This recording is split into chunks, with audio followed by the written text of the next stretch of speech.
खुशामदीद। मैं हूं तलत अजीज, आपका मेज़बां, और ये है कारवाने गजल फिर से आपकी खिदमत में 92.7 बिग एफएम पर। अभी अभी आपने मेरा फेवरेट गाना अभी आपने सुना, मदन मोहन साहब की मौसीकी अदालत। लता जी ने गाया था यूं हसरतों के दाग। क्या कॉम्पोजिशन, क्या जमाने थे, वाह वाह, मजा आ गया। अब आप देखिए, वहां से हम आपको लेकर चलते हैं 1958 से हम आते हैं थोड़ा सा 70s 80s में। रजिया सुल्तान खयाम साहब की मौसीकी और लता जी की आवाज। लता जी तो आप जानते हैं लेजेंड है। ये गाना आपको इसलिए मैं सुनाना चाहता हूँ खास तौर पर आमिर खान साहब। आमिर खान जो हमारी फिल्म के एक्टर हैं, बहुत मशहूर स्टार हैं, उन्होंने लता जी से पूछा कि लता जी, आपके हिसाब से आपका कौन सा गाना है जो आपको हॉन्ट करता है। लता जी ने बगैर सोचे समझे बताया कि भाई ये जो गाना है ए दिले नादा, जो उन्होंने रजिया सुल्तान में गाया, उनके ख्याल से ये सबसे हॉन्टिंग मेलोडी उन्होंने गाई है और वो ही मैं आपको सुनाना चाहता हूँ। उसमें और खास बातें हैं। क्या है इस कॉम्पोजिशन में? एक खास बात ये है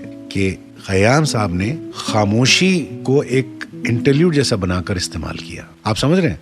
जैसा कि ये गाना शुरू होता है ए दिले नादा,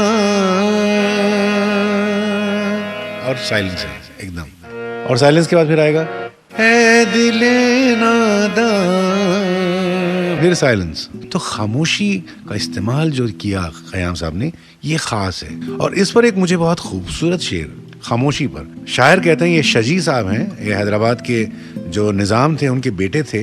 शजी के नाम से वो लिखा करते थे शायरी, वो गजल बहुत मशहूर है शजी। उन्होंने लिखा कि इजहार तमन्ना मुश्किल है, इजहार तमन्ना मुश्किल है, ये महफिल उनकी महफिल है, गुफ्तारे खामोशी के भी यहाँ आदाब सिखाए जाते हैं। गुफ्तार मतलब गुफ्तगू करने का जो कि उसकी रफ्तार, बात करने की रफ्तार। तो यहाँ कितनी खास बात है कि गुफ्तारे खामोशी, कि खामोशी से गुफ्तगू करना, उसकी भी रफ्तार के आदाब सिखाए जाते हैं। तो प्लीज सुनिएगा खयाम साहब की मौसीकी में रजिया सुल्तान फिल्म का गाना, लता जी का गाया हुआ ए दिले नादा, ए दिले नादा। खुशबू जैसे लोग मिले अफसाने में, एक पुराना खत खुला अनजाने में। क्या बात है। खत मतलब यादें भी होती है ना। खतूत जो हैं वो यादों के डिब्बे होते हैं मेरे हिसाब से। खतूत, खत जो अब तो आजकल तो ईमेल का जमाना है, एसएमएस का जमाना है, नेटवर्किंग का जमाना है, फेसबुक का जमाना है, लेकिन जो खत की खूबसूरती है, जो बाकायदा अपने हैंड राइटिंग में, मैंने बहुत सारे ऐसे मेरे वालदा और मेरे वालिदैन के खत महफूज करके रखे हैं। कागज जब पुराना हो जाता है और आप जब उसको खोलते हैं तो एक खुशबू सी आती है। खुशबू से पूरी यादें, जो एक वाबस्तगी जो रहती है ना उस ईरा की, वो यादें पूरी जाग जाती हैं। तो जो ये पुराना, जब ये खत जो खुला है, मेरी यादें पुरानी आ रही हैं। 1989 में जब फिल्म डैडी में मैंने ये रिकॉर्डिंग की थी, लोरी थी बहुत खूबसूरत, सूरत सलीम साहब की लिखी हुई और राजेश रोशन साहब की कंपोज की गई। सपनों के घर की छत पे तारे, टॉफियों की दीवारों पे लटके गुब्बारे, हाथी घोड़े भालू शेर चीते सारे, बादलों ने कैसे रूप धारे, घर के उजियारे सो जा रे, डैडी तेरे जागे तो सो जा रे।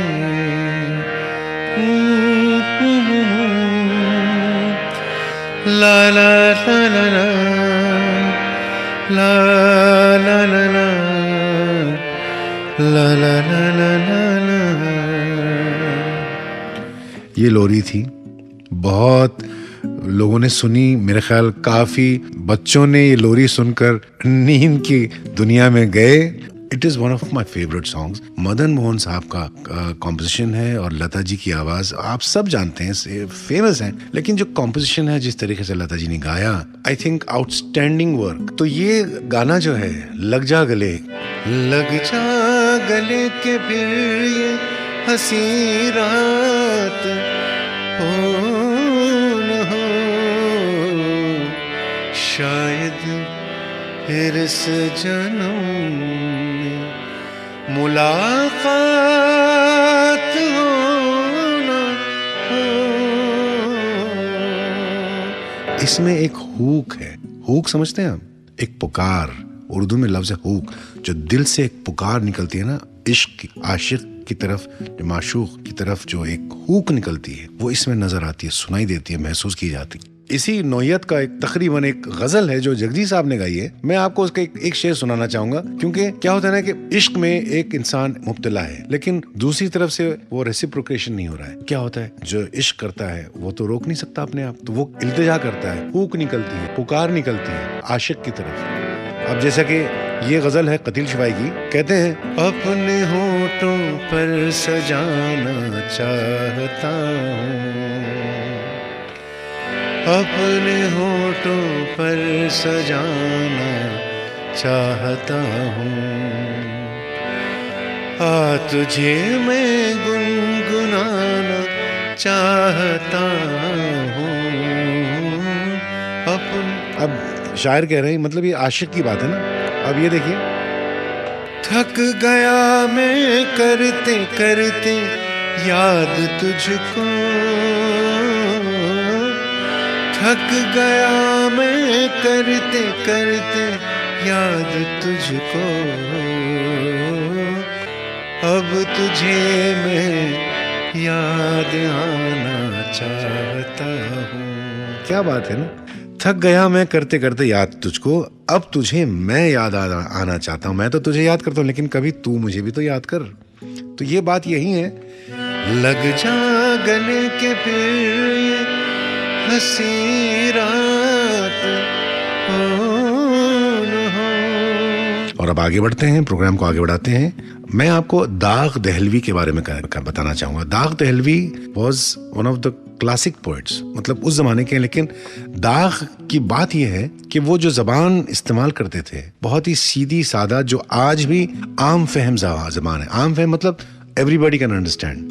हर लैंग्वेज में होता है कि जमाने के साथ साथ लफ्ज बदलते हैं, कुछ इस्तेमाल में रहते हैं जो कहते हैं कोलोकियलिज्म्स।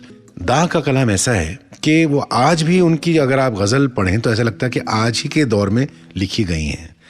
अभी आपने जो सुनी, जो मेरी गाई भी गजल है, मेरा एल्बम जो था, खातिर से या लिहाज से मैं मान तो गया, झूठी कसम से आपका ईमान तो। अब देखिए, इसमें कोई ऐसा लफ्ज नहीं है जो आप नहीं समझ पाएंगे कि आम फहम लफ्ज है। अब आगे बढ़ाते हुए, गुलाम अली साहब की गाई भी एक गजल है दाग की, जो आपको मैं सुनाना चाहूंगा। उसका मतलब ये है कि तुम्हारे खत में नया एक सलाम किसका था। अंदाज भी कुछ नया है। तुम्हारे खत में नया एक सलाम किसका था, न था रकीब तो आखिर वो नाम किसका था। सवाल बहुत प्यार से किया है रकीब के बारे में, मतलब राइवल इन लव। ये बात बहुत खूबसूरती से इस गज़ल में दाग साहब ने बयान की, और गुलाम अली साहब ने बहुत ही एक नए अंदाज से इसको गाया। ये आप सुनिएगा। तो सुनने वाले जो लिसनर्स हैं हमारे कारवान गज़ल प्रोग्राम के, मैं हूं तलत अजीज, और 92.7 बिग एफएम पर आप सुन रहे हैं किशोर कुमार साहब, the one and only Kishore Kumar Ganguly पूरा नाम था उनका। मैं गया था कुछ काम से उनसे मिलने के लिए, आशा जी मुझे ले गई थी, और मुझे याद है कि घर पे गया था मैं उनके। मेरा प्रोग्राम था दूसरे दिन, मेरा एल्बम एक रिलीज हो रहा था सुरूर। तो मैंने दादा कहता था, दादा मैंने कहा आप आइए हमारे प्रोग्राम में प्लीज। बोले मैं जरूर आऊंगा, लेकिन याद रखना मैं सामने आके नहीं बैठूंगा। मैं बोला क्यों? बोले नहीं, मैं चुपके से आऊंगा, विंग्स में पीछे जो स्टेज के साइड में विंग्स होते हैं ना, वहां से मैं सुनकर चला जाऊंगा। मैंने कहा दादा ऐसा क्यों? वो ऐसे ही थे, बहुत एक्सेंट्रिक आदमी थे, लेकिन बहुत दिल के बहुत अच्छे थे। उनका एक गाना है, ऐसे हजारों करोड़ों गाने हैं, मैं क्या बताऊं। किशोर दा ने कितने गाने गाए हैं, एक से एक हिट। आरडी के साथ क्या क्या उन्होंने नहीं गाया, लेकिन उसमें से एक मेरा पर्सनल फेवरेट है। फिल्म का नाम है सफर 1970, और उसमें राजेश खन्ना साहब, शर्मिला टैगोर और कल्याण जी आनंद जी, उनकी मौसीकी थी। इंदिवर साहब का कलाम। बोल, जिंदगी का सफर है ये कैसा सफर, कोई समझा नहीं कोई जाना नहीं। इतनी खूबसूरत धुन, इतना खूबसूरत नगमा। इसकी कहानी आपको बताना चाहता हूँ। कहानी मतलब इसके पीछे क्या बैक स्टोरी क्या है, मुझे आनंद जी भाई ने, जो कल्याण जी भाई के जो छोटे भाई हैं, आज भी हयात थे, उन्होंने बताया। किशोर दा का जो स्टाइल उस जमाने में गाने का था, थ्रो आवाज आवाज का वो ऐसा स्ट्रेट थ्रो करते थे, बिल्कुल माइक्रोफोन खड़ा है, खड़े रहकर वो ऐसा, उनकी आवाज ऐसी स्ट्रांग आती थी। आनंद जी भाई एक दिन उनसे कहते हैं कि ये गाना जब रिकॉर्ड करना था तो कहते हैं कि दादा ये गाने को कुछ नए तरीके से रिकॉर्ड करते हैं, अगर आप इजाजत दें तो। बोले कि वो कैसे? बोले आप ऐसा इमेजिन करो, किशोर कुमार ये बड़ा स्टार बूढ़ा हो गया है, आप कहीं बैठे हैं और कोई नहीं पहचान रहा है आपको, तो आप कैसा फील कर रहे हैं? बोले यार क्या बात कर रहे हो, कैसे फील कर रहे हैं आप? वो फीलिंग लेकर आप स्टूडियो में आइए। चलिए किशोरदा ने कहा चलो देखते हैं। आनंद जी भाई कहते हैं कि दादा आप ये गाना खड़े होकर नहीं आएंगे, एक काम करो ना, ट्राई करते हैं, आप बैठकर नीचे स्टूडियो में बैठ जाओ और मैं माइक्रोफोन सामने के बजाय मैं आपके साइड में रखता हूँ, ट्राई करने में क्या हर्ज है? अगर पसंद आ गया तो ठीक है, अच्छा टेक हो गया तो ठीक है, नहीं तो फिर से आपकी तरीके से हम रिकॉर्ड कर लेंगे। दिस इज अ फैक्ट, ये बताया आनंद जी भाई ने मुझे। तो वैसे ही हुआ। तो किशोरदा नीचे बैठे और माइक्रोफोन आनंद जी भाई ने थोड़ा साइड में क्रॉस में रख दिया, और जब वो रिकॉर्डिंग टेक खत्म हो चुका, जब वो रिकॉर्डिंग बूथ में आए सुनने के लिए गाना, तो ये एग्जैक्ट वर्ड्स हैं। आनंद जी भाई ने बताया कि किशोरदा ने आनंद जी भाई से और कल्याण जी भाई से बोला ये किशोर कुमार गा रहा है। उनके लफ्ज थे, क्योंकि उसमें एक ऐसा टोन आ गया था, एक ऐसी फीलिंग आ गई थी जो गाने में वाजे है। अब मैं as a tribute to the great singer मैंने ये गाना अपनी आवाज में रिकॉर्ड किया अपने स्टूडियो में, ऐसे ही एक खराज अकीदत की तरह। तो मैं चाहूंगा इजाजत अगर आप दें, I would like to play this song, it is my favourite. मैंने धुन वही रखी है, लेकिन थोड़े से मैंने अपने टचेस उसमें रखे हैं ताकि कुछ न कुछ तो मैं कंट्रीब्यूट करूं मेरे लिए। तो मुलाहिजा कीजिए, और मुझे यकीन है कि अभी तक आपने जो सुना, जो आपने गज़लियात सुनी, मेरी बातें सुनी, आपको लुत्फ़ आया होगा। आज की शाम बहुत अच्छी गुजरी होगी, और अब वो वक्त नज़दीक आ चुका है कि जब मैं आपसे इजाज़त चाहता तो नहीं हूँ, लेकिन मजबूरी है। जाते जाते आपको बता दूं, अगर आप कोई कमेंट्स भेजना चाहते हैं तो एज यूजुअल आप मेरे फेसबुक पेज पर आप जैसा भेजते हैं इतने सारे लोग, वो भेजिएगा। और मेरा ट्विटर हैंडल आप जानते हैं @TalhatAziz2 यानी कि डिजिट 2, तो आप इसमें भेज सकते हैं। तो चलिए अब मैं जाते जाते आपको एक गज़ल सुनाना चाहता हूँ, बहुत खूबसूरत गज़ल है, और ये भी बाय द वे एक रिक्वेस्ट है, हमारी लिसनर हैं, उनका नाम है नीलिमा जी, नीलिमा मंदार। तो ये रिक्वेस्ट मैं उनकी पूरी कर रहा हूँ। ये मेरा एल्बम था शाहकार 96 में, और उसमें ये गज़ल थी, चाहत में क्या दुनियादारी, इश्क में कैसी मजबूरी। चाहत में क्या दुनियादारी, इश्क में कैसी मजबूरी, लोगों का क्या समझाने दो, उनकी अपनी मजबूरी। रोक सको तो पहली बारिश की बूंदों को तुम रोको, रोक सको तो पहली बारिश की तुम बूंदों को रोको, कच्ची मिट्टी तो महकेगी, कच्ची मिट्टी तो महकेगी, ये मिट्टी की मजबूरी। क्या बात है। कच्ची मिट्टी जो होती है उसकी जो महक होती है वो खूबसूरत महक होती है, आप दुनिया की कोई ताकत उसे रोक नहीं सकती, है ना। चलिए, तलत अजीज आपसे इजाजत चाहता है आज शाम, और याद रखिएगा अगर आप किसी वजह से ये प्रोग्राम मिस कर गए आज सुनना, तो अगले शनिचर को आप ये सुन सकते हैं 9 o'clock सेम वक्त 9 बजे रात में।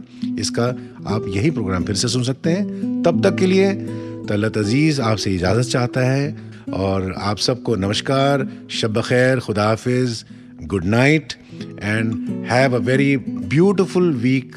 अगला जो हफ्ता आपका, अगला जो वीक आएगा बहुत अच्छा गुजरे आपका, यही दुआ लेकर मैं आपसे इजाजत चाहता हूँ। फ्रॉम कारवान गजल, तलत अजीज, 92.7 बिग FM।